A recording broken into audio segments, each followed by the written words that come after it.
Assalamualaikum warahmatullahi wabarakatuh. Nama saya Siti Halimah, mahasiswa dari Institut Agama Islam Kozinatul Ulum Blora, Fakultas Ilmu Tarbiyah, Prodi Pendidikan Islam Anak Usia Dini. Video ini dibuat untuk menyelesaikan tugas bahasa Indonesia dengan dosen pengampu Bapak Uli Muha MPD. Saya di sini akan membahas tentang fungsi bahasa Indonesia baku yang ada beberapa rumusan masalah, di antaranya 1. Apa pengertian bahasa Indonesia baku? 2. Bagaimana fungsi bahasa Indonesia baku? 3. Bagaimana sifat bahasa Indonesia baku? 4. Bagaimana ciri-ciri bahasa Indonesia baku? 5. Bagaimana cara pemakaian bahasa Indonesia baku dengan baik dan benar? 1. Pengertian bahasa Indonesia baku. Bahasa merupakan alat komunikasi penting yang dapat menghubungkan seseorang dengan yang lain. Pada kaidahnya bahasa terdapat dua ragam bahasa, yaitu bahasa baku dan bahasa tidak baku. Bahasa baku yaitu kata atau kalimat yang sesuai dengan kaidah bahasa Indonesia. Pedoman yang digunakan dalam KBBI, pedoman pembentukan istilah ejaan yang disempurnakan EYD. Bahasa baku dalam bahasa Indonesia atau standar language dalam bahasa Inggris. Dalam dunia ilmu bahasa atau linguistik, pertama sekali diperkenalkan oleh Willem Mathesius pada 1926. Bahasa baku adalah bahasa standar pokok yang kebenaran dan ketetapannya telah ditentukan oleh negara. Tidak dapat berubah setiap saat. Baku atau standar beranggapan adanya keragaman. Berdasarkan teori, bahasa baku merupakan bahasa pokok yang menjadi bahasa standar dan acuan yang digunakan sehari-hari pada bahasa percakapan lisan maupun bahasa tulisan.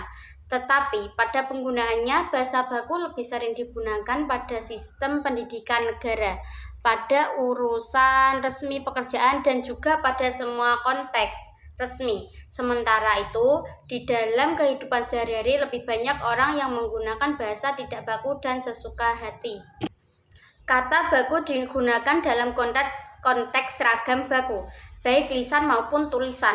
Sementara kata tidak baku digunakan dalam ragam tidak baku. Ragam bahasa baku dapat dibatasi dengan beberapa sudut pandang. Di antaranya 1. Sudut pandang kebakuan bahasa yang digunakan. 2. Sudut pandang informasi. 3. Sudut pandang penggunaan bahasa.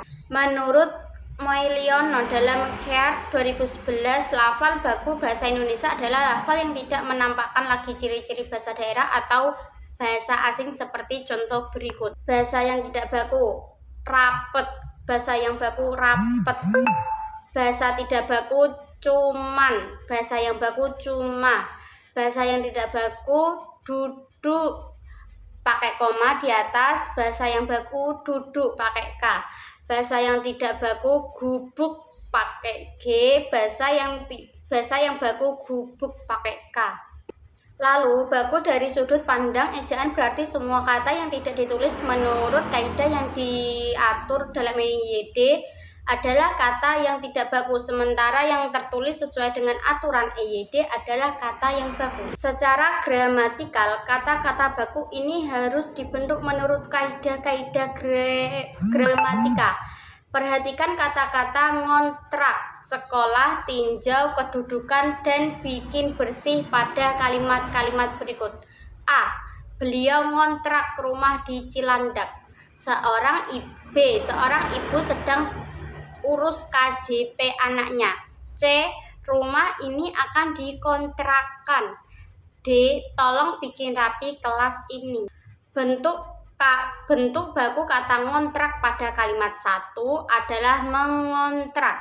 Bentuk baku kata urus adalah kata mengurus. Sebuah awal harus digunakan secara konsisten. Bentuk baku kata dikontrakan. Bentuk baku kata dikontrakan adalah dikontrakan. 2K. Lalu bentuk baku kata bikin rapi adalah rapikan. B. Fungsi bahasa Indonesia baku. Fungsi bahasa yang utama adalah sebagai alat bekerja sama atau berkomunikasi di dalam kehidupan bermasyarakat. Untuk sebenarnya dapat juga digunakan dengan cara lain, misalnya isyarat, lambang-lambang, gambar, atau kode-kode tertentu lainnya. Adapun fungsi bahasa Indonesia baku standar atau baku Jamilah 2017 adalah sebagai berikut. A. Dipergunakan dalam wacana teknis, misalnya karangan ilmiah, skripsi, tesis, disertasi, makalah, buku-buku, pelajaran, sekolah, laporan-laporan resmi, dan sebagainya.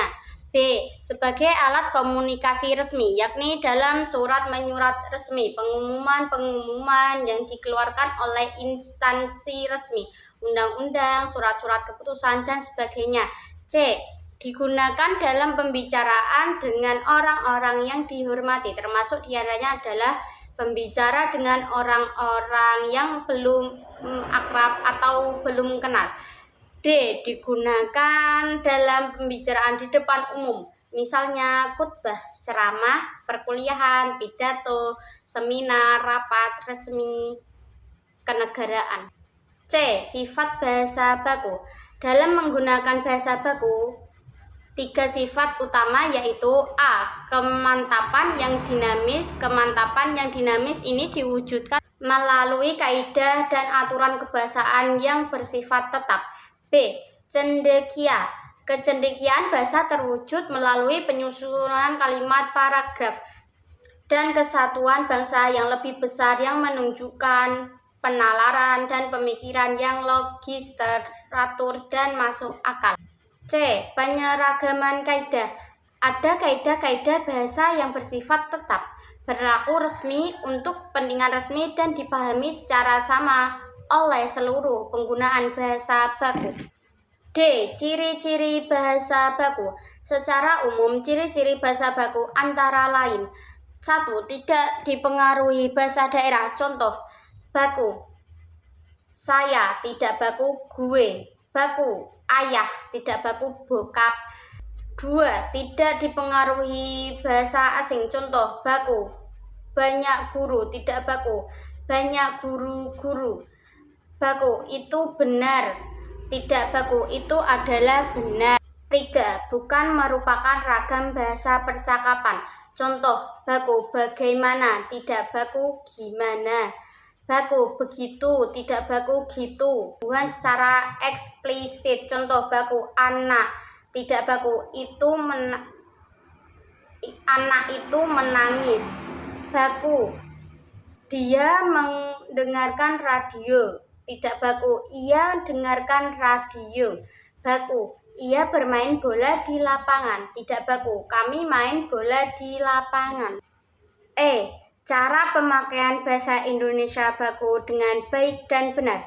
Pemakaian bahasa yang mengikuti kaidah bahasa yang dibakukan. 1. Yang dianggap baku adalah pemakaian bahasa Indonesia baku dengan benar.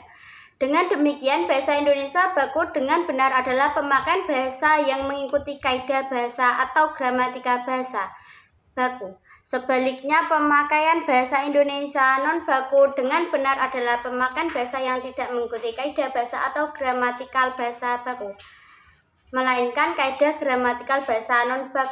Pemakaian bahasa Indonesia baku dengan baik dan benar adalah pemakaian bahasa yang sesuai dengan fungsi dan ciri kode bahasa Indonesia baku. Konsep baik dan benar dalam pemakaian bahasa Indonesia baku maupun non-baku saling mendukung, saling berkait.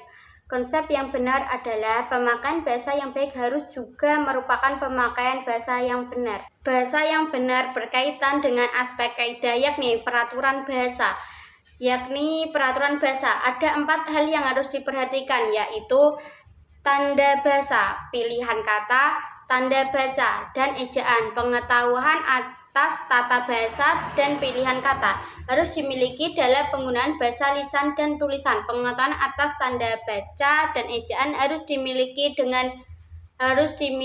dalam penggunaan bahasa tulis. Tanpa pengetahuan tata bahasa yang menandai kita akan mengalami kesulitan dalam bermain dengan bahasa. Kriteria yang digunakan untuk melihat penggunaan bahasa yang benar. 1. Tata bunyi, fonologi. Misalnya bunyi F, V, dan Z. Contoh kata yang benar adalah fajar, motif, aktif, variabel, vitamin, devaluasi, zakat, izin, bukan, fajar, motif, aktif, variabel, vitamin, devaluasi, zakat, izin, masalah, lafal juga termasuk aspek tata bunyi. Pelafalan yang benar adalah kompleks transmigrasi ekspor, bukan kompleks transmigrasi ekspor. 2. Tata bahasa, kata dan kalimat. Misalnya, bentuk kata yang benar adalah ubah, mencari, tersedak, mengebut, tegakkan, dan pertanggungjawaban. Bukan obah, rubah, robah, nyari, kedesak, ngebut, tegakkan, dan pertanggungjawaban. 3.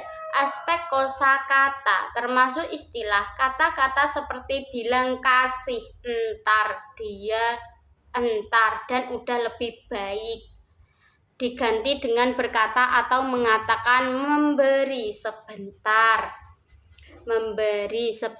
dan sudah dalam penggunaan bahasa yang benar.